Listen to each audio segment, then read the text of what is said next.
जय श्री राम दोस्तों, स्वागत है आप सभी का द कृष्ण क्लासेस में। दोस्तों यूके ट्रिपल एससी और यूके पीएससी से संबंधित सभी प्रकार के अपडेट के लिए और प्रैक्टिस सेट के लिए आप चैनल को सब्सक्राइब कर सकते हैं।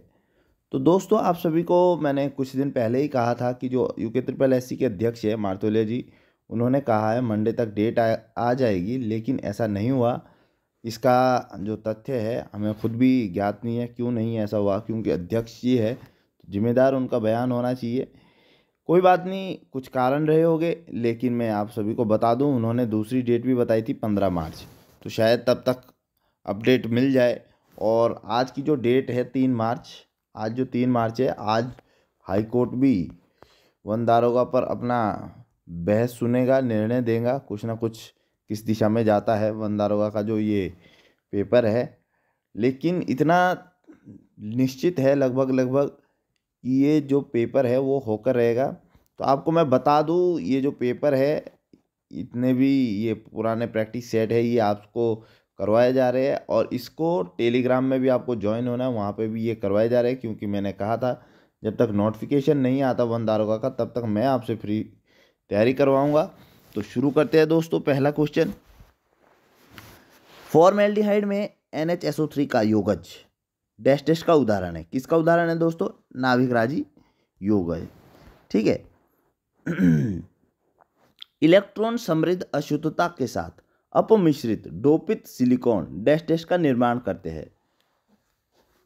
क्या आंसर है दोस्तों? N प्रकार के अर्धचालक का निर्माण करते हैं। ठीक है। मृदा की उभय प्रतिरोधन क्षमता क्या है? तो मृदा की उभय प्रतिरोधन क्षमता क्या है? मृदा की अपने पीएच में अचानक परिवर्तन का विरोध करने की क्षमता। जैसा कि दोस्तों मैंने कहा है, 8 से 10 मिनट की वीडियो रहेगी। आपको क्या करना है, कॉपी में इंपॉर्टेंट क्वेश्चंस को लिखने हैं जो आपको इंपॉर्टेंट लगते हैं, और उसको नोट्स के रूप में तैयार करके याद करना है, क्योंकि ये जो आगे परीक्षा है उसमें बहुत काम आने वाले हैं। प्रगलन डैश टेस्ट में किया जाता है। किस में किया जाता है दोस्तों? वात्या भट्टी में। ठीक है, आगे बढ़ेंगे। जब बाढ़ के मैदान के आर पार बहने वाली नदी विच्छेदित हो जाती है तो कौन सी भू आकृति बनती है? तो आंसर है दोस्तों इसका चाप झील। कौन सी बनती है? चाप झील। अतिचालक में पूर्ण प्रतिचुंबकत्व इस प्रकार होता है कि अतिचालक चुंबक को प्रतिकर्षित करता है और चुंबक द्वारा प्रतिकर्षित किया जाता है। यह परिघटना कहलाती है। इसको क्या बोलते हैं दोस्तों? माइसनर प्रभाव। क्या बोलते हैं? माइसनर प्रभाव। निम्नलिखित में से छोटी आंत में छोटी अंगुली जैसी फोल्डिंग कौन सी होती है? जो छोटी अंगुली जैसी तह होती है, क्या बोलते हैं उसको? विली। क्या बोलते हैं? विली। आगे नेक्स्ट बढ़ेंगे। निम्नलिखित में से कौन सी पारंपरिक जल संचयन प्रणाली पश्चिमी हिमालय क्षेत्र में पाई जाती है? तो कौन सी पाई जाती है दोस्तों? कोल। ठीक है, कोल भी बोलते हैं सामान्य भाषा में इसको। दीप्त तीव्रता आई की एसआई इकाई क्या है? तो क्या है दोस्तों इसकी एसआई इकाई? कैंडेला। क्या है दोस्तों? कैंडेला। साइनोबैक्टीरिया को नील हरित शैवाल के रूप में भी जाना जाता है। बिल्कुल दोस्तों, ये सही है। न्यूटन के गुरुत्वाकर्षण नियम के व्यंजक में जी क्या दर्शाता है? तो आंसर है दोस्तों सार्वभौमिक गुरुत्वीय स्थिरांक। क्या दर्शाता है? सार्वभौमिक गुरुत्वीय स्थिरांक। आगे बढ़ेंगे। प्रति इकाई समय अधिकतम और न्यूनतम घनत्व मान के बीच माध्यम के दोलनों की संख्या को क्या कहा जाता है?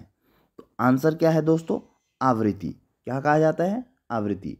निम्नलिखित में से किस भाग का उपयोग मटर के पौधे द्वारा अन्य पौधों या बाड़ों पर चढ़ने के लिए किया जाता है?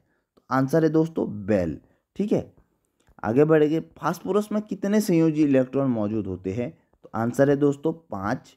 संयोजी ठोस को क्या कहा जाता है? और नेटवर्क ठोस भी कहा जाता है संयोजी ठोस को। ठीक है।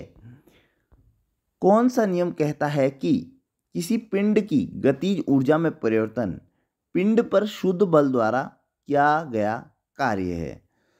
तो इसका आंसर है दोस्तों कार्य ऊर्जा प्रमेय। कौन सा? कार्य ऊर्जा प्रमेय।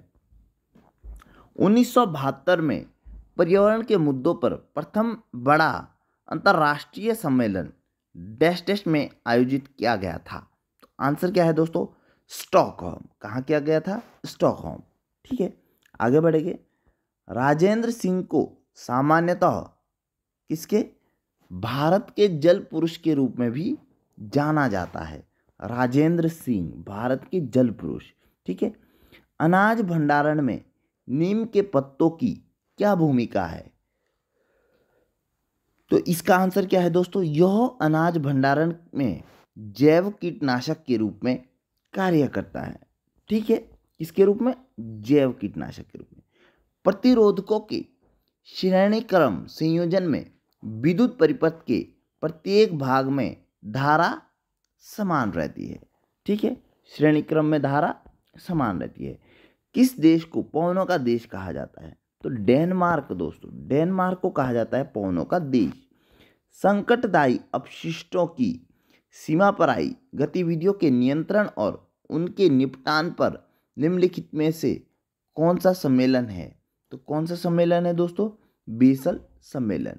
आपको मैंने पहले भी कहा है दोस्तों, ये जो क्वेश्चन है ये टेलीग्राम पे आपको क्विज के रूप में मिल रहे हैं, तो इसके लिए भी आप टेलीग्राम को ज्वाइन कर सकते हैं। जब तक नोटिफिकेशन नहीं आता तब तक फ्री में ये क्विज प्रोवाइड किए जा रहे हैं, ताकि आपकी तैयारी चलती रहे, आप किसी तरह से भी पैनिक महसूस ना करें। तो ये फ्री में आप सभी को दिए जा रहे हैं, तो इसका आप लाभ लीजिए, आप ग्रुप ज्वाइन करिए। रिएक्टर स्केल का उपयोग भूकंप को मापने के लिए किया जाता है? किसको मापने के लिए? भूकंप को। इनमें से कौन सा रसायन भारत में गिद्धों की जनसंख्या में गिरावट का कारण है? तो कौन सा है दोस्तों? डाइक्लोफेनक। ठीक है, कौन सा है? डाइक्लोफेनक। आगे नेक्स्ट बढ़ेंगे।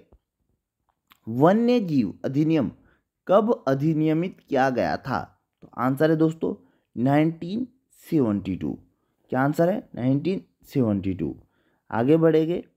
निम्नलिखित में से किसका उपयोग टॉर्च और वाहन की हेडलाइट्स में प्रकाश की शक्तिशाली समानांतर किरण पुंजे प्राप्त करने के लिए किया जाता है? तो कौन किसका? अवतल दर्पण का।